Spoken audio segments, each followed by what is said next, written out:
Assalamualaikum warahmatullahi wabarakatuh. Sahabat beriman, seorang pendeta bernama Saifuddin Ibrahim alias Abraham Ben Moses menjadi perbincangan publik. Pendeta itu meminta secara lantang agar Menteri Agama menghapus 300 ayat Al-Quran. Lantas, apa alasan pendeta tersebut minta hapus 300 ayat Al-Quran? Bagaimana ulama menyikapi permintaan edan pendeta tersebut? Tonton video ini hingga akhir agar tidak sesat. Pendeta Saifuddin Ibrahim mengunggah sebuah video permintaan menghapus 300 ayat Al-Quran. Dalam video yang diunggah di akun YouTube pribadinya, Saifuddin Ibrahim banyak menyinggung soal agama Islam. Di awal video, Saifuddin Ibrahim mengapresiasi Menteri Agama yang punya sikap toleransi dan damai tinggi terhadap kaum minoritas. Saifuddin Ibrahim meminta kepada Menteri Agama untuk menjaga situasi agar tetap kondusif. Nah, mohon Pak Menteri Agama agar situasi seperti ini dikondusifkan. Selain meminta agar selalu membela kaum minoritas, Saifuddin Ibrahim juga meminta agar kurikulum di pesantren dirombak. Ia menganggap bahwa pesantren adalah sarang orang-orang yang punya pemikiran radikal. Karena pesantren itu melahirkan kaum radikal semua. Ucapan yang paling kontroversi dalam video tersebut, yakni meminta agar Menteri Agama menghapus 300 ayat Al-Quran. Ia menilai bahwa terdapat 300 ayat Al-Quran yang menjadi pemicu hidup intoleran. 300 ayat yang menjadi pemicu hidup intoleran, pemicu hidup radikal dan membenci orang lain karena beda agama, itu di-skip atau direvisi atau dihapuskan dari Al-Quran Indonesia. Pendeta Saifuddin Ibrahim ternyata berasal dari keluarga pemeluk Islam. Ayah Saifuddin Ibrahim merupakan seorang guru agama Islam, sementara sang paman adalah tokoh penting di organisasi Islam di Bima.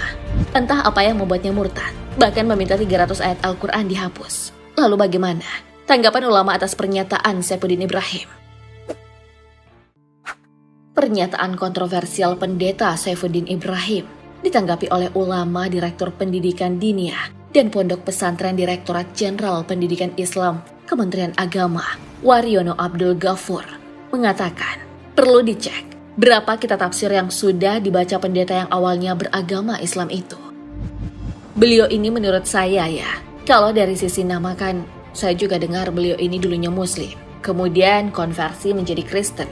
Ketika beliau Muslim ini perlu dicek juga pemahaman keagamaannya. Sudah membaca berapa kitab tafsir tentang permintaan penghapusan 300 ayat Al-Quran. Waryono mengatakan bahwa hal tersebut sudah biasa terjadi, bahkan sejak zaman Rasulullah SAW dahulu. Namun pada kenyataannya, hingga kini, ayat-ayat dalam Al-Quran masih tetap utuh dan tidak berubah. Hal itu dikarenakan intoleransi yang disebut-sebut pendeta Saifuddin tidak pernah ada dalam sejarah Islam. Al-Quran sebagai kitab suci agama Islam terjaga kemuliaan dan kesuciannya. Bagaimana dengan orang yang berani ingin menghapus ayat Al-Quran?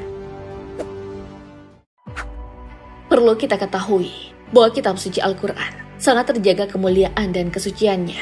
Allah Subhanahu wa Ta'ala berfirman, sesungguhnya ia benar-benar adalah bacaan sempurna yang sangat mulia pada kitab yang terpelihara. Tidak ada yang menyentuhnya kecuali hamba-hamba Allah yang disucikan, diturunkan dari Tuhan semesta alam. Al-Quran Surah Al-Waqiah ayat 77 hingga 80. Dalam tafsir Al-Misbah, Rob Quraisyihab menjelaskan betapa mulianya Al-Quran. Kemuliaan Al-Quran tercantum dalam kata karim yang ada pada akhir ayat ke-77 surah Al-Waqiah. Karim digunakan untuk menggambarkan terpenuhinya segala yang terpuji sesuai objek yang disifatinya. Kitab suci Al-Quran juga memiliki keistimewaan yang tidak dimiliki kitab-kitab agama samawi lainnya.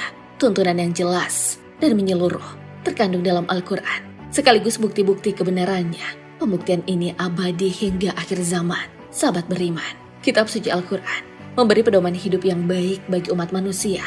Pendeta yang tadinya memeluk agama Islam justru mencelah kandungan isi Al-Quran, bahkan meminta untuk menghapusnya. Bagaimana tanggapan kalian tentang orang seperti itu?